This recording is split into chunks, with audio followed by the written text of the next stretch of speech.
The FPS genre is one of the biggest in gaming, dominated by games such as Call of Duty and CSGO, but there isn't a great deal of them when it comes to the Nintendo Switch, especially online shooters. Now don't get me wrong, there's some awesome FPS games on the Switch such as Doom 2016, but when it comes to online shooters, there's only really Overwatch and perhaps one or two others as well. Now it looks like Warface is here to fill that gap that has been left by the lack of games such as Call of Duty, and the best thing of all, it is absolutely free. Welcome to Doodles Gaming. If you're going to enjoy this video today, be sure to drop a like, subscribe and notifications if you're new, sit back, relax, grab some popcorn and let's get straight into it.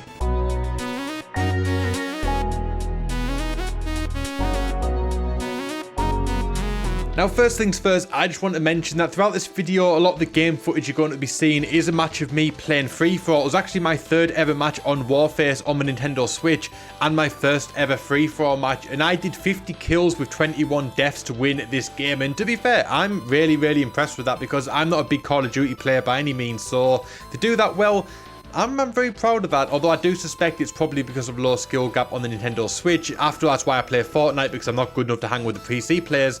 But yeah, either way, I'm still very happy with that.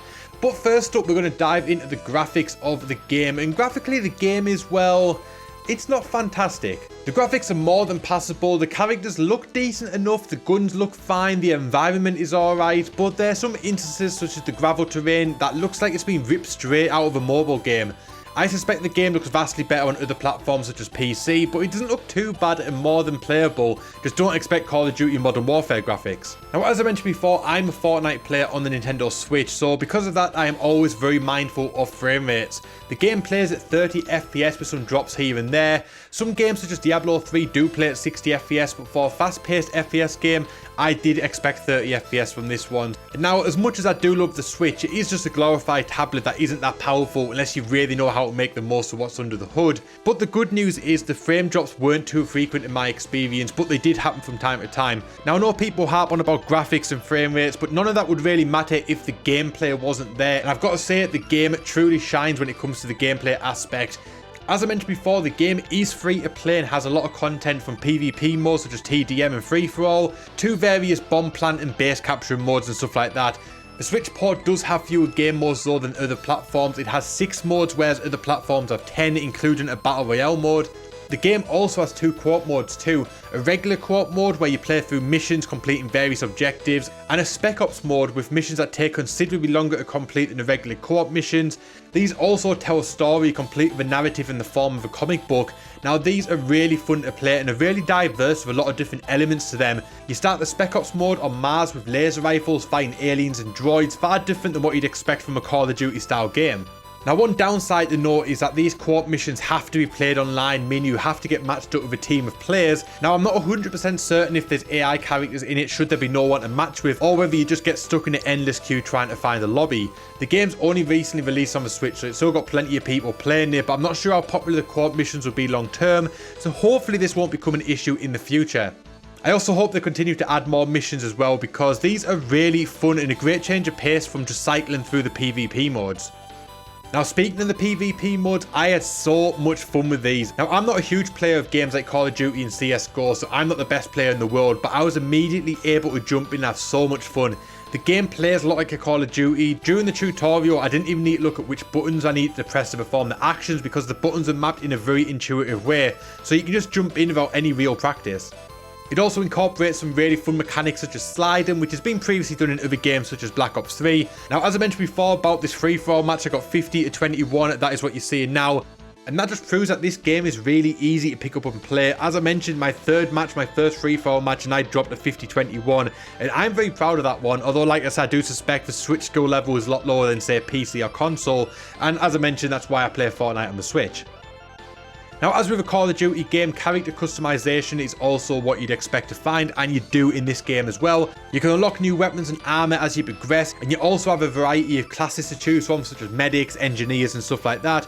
Each class has their own weapon of choice as well. The medic uses a shotgun, the engineer uses the SMG, and the sniper, well, uses a sniper. Each class also have their own perks. Medics can heal themselves or teammates as well as reviving them. Engineers can plant mines and stuff like that. And now my favourite class is without a doubt the medic. In a close quarters FPS game, the shotgun really is a great weapon to use, as a lot of fights will be close range. There's also a great selection of maps, with most being tied to just 1 or 2 game modes, meaning you won't always cycle through the same handful of maps. You can also vote for the next map after the current match ends, which is pretty standard in this sort of game. It also appears there will be a battle pass, which is fairly standard these days in free-to-play games, but it's not currently available, at least on the Switch. Overall, I think the gameplay truly does shine, and the variety of PvP and PvE modes really help it excel. Character customization is great too, and the maps are plentiful. When it comes to the gameplay, I've really got little complaints about it. And now, as with any free-to-play game, of course, we've got to talk about the microtransactions, because yes, they are present, as this is how a company makes its money, and Warframe almost got this one right.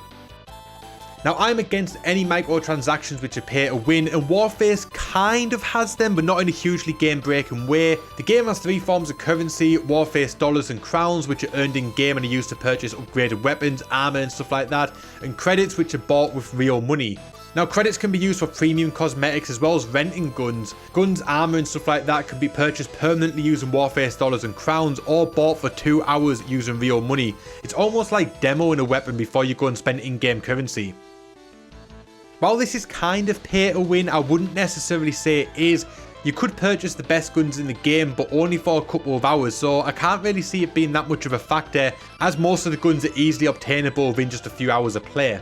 Now, in my very first match of Warface, I kept getting lasered by a dude that had a FAMAS. Literally every time I came across him, he just lasered me with one shot. One burst just killed me, and I had no way to defend myself. Like, I think I literally went about 0-8 or 0-10 against this guy, and I was like, man, he's got such an amazing gun, I need to get it. And after like 4 or 5 matches of PvP and a couple of co-op missions, I had enough Warface dollars to actually go and buy it. So even though it was an amazing gun, it was still very much obtainable for me. And that's why I think that the microtransactions aren't necessarily pay to win, because it's kind of just like demoing a gun. You don't get to keep it, so you can't buy the best loadout. So yeah, overall, I'd say that they're mostly fine. Now, I've got no objection to cosmetics being microtransactions. Obviously, it helps keep the game alive. It pays the developers, the publishers, stuff like that. So yeah, I'm all for it.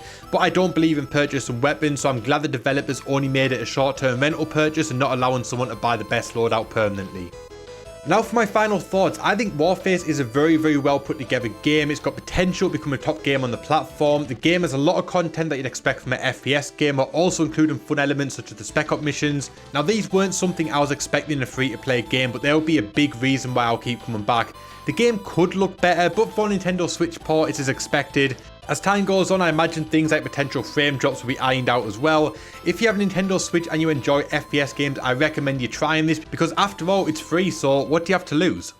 Now, when it comes to reviews on the channel, both this one and future ones, I think I'm going to put up a scorecard, which is going to sort of detail my overall score for the game and the reasons why I gave it. And now we might as well start now. So for the first one, I'm going to rate the graphics a 6. And that is only because, as I mentioned earlier, stuff like the gravel terrain looks like it's ripped straight out of a mobile game. Some of the assets and textures aren't that fantastic, but most of them are alright. It's more than passable. It's an FPS game. It's like a Call of Duty game. We're not looking at the graphics. We're focused on killing people. So it kind of gets a pass in that instance. Now for the gameplay, I give it an 8.5 because this game truly does shine, especially for a free-to-play game. As mentioned before, it's got the PvP, it's got the PvE, and they're very much varied as well. It would have been nice to get the whole 10 modes, including the Battle Royale, like it's got on PC and PS4 and Xbox One, but it's got like 6 modes, 7 modes, it's fine. And it's got all the core modes that we'd expect as well. And like I said, the Spec Op mode, stuff like that, really does sort of make up for it. So yeah, 8.5, very, very happy with that. Now the overall features, I would give an 8, which just like I said, combines the whole lot. The Spec Op modes, the PvP, the PvE, the upgrade system, the classes, everything that's basically to do with the game. I rated an 8 overall. I think it's a really awesome, well put together game, and it's definitely got an opportunity to shine on this platform. Now for the good point, the gameplay is a lot of fun. It's got a lot of content. The co-op and Spec Op missions are fantastic. The character customization is fantastic. And now the bad points, the graphics are lacking at times. It's got a slight pay-to-win microtransaction thing going on. You can only play the co-op missions online for other players, and the frame rate isn't the steadiest. So overall, I think I would give this game a solid 7.5 out of 10, which is pretty decent. It's 7.5. So yeah, I'd rate it as a pretty damn good game, and one that you should definitely check out. And like I mentioned many times before, it's absolutely free, so you've got absolutely nothing to lose. But there you go, that is my thoughts on Warface on the Nintendo Switch. I might actually go and play it on Steam now and see what the difference is, see if it's a better experience. But for a handheld version of the game, it's very, very good, and overall I really do dig it. And hopefully you guys dig this review as well. If you did, be sure to drop a like on it. Also subscribe with those notifications on if you're new, because I'm going to be doing more stuff like this. Going to be changing up the direction of the channel a bit, going to sort of go into more in-depth reviews, discussions, stuff like that. So if that's your sort of thing as opposed to just straight Let's Plays, make sure you're sticking around for that. And if there's any other games you want me to check out, maybe you see something you think that I would like to check out and review, let me know in the comment section down below. And also let me know your thoughts on this game, whether you've played it, what you think of it. I'd love to know your thoughts. My name is Doodles. I thank you so much for watching, and I'll see you guys next time.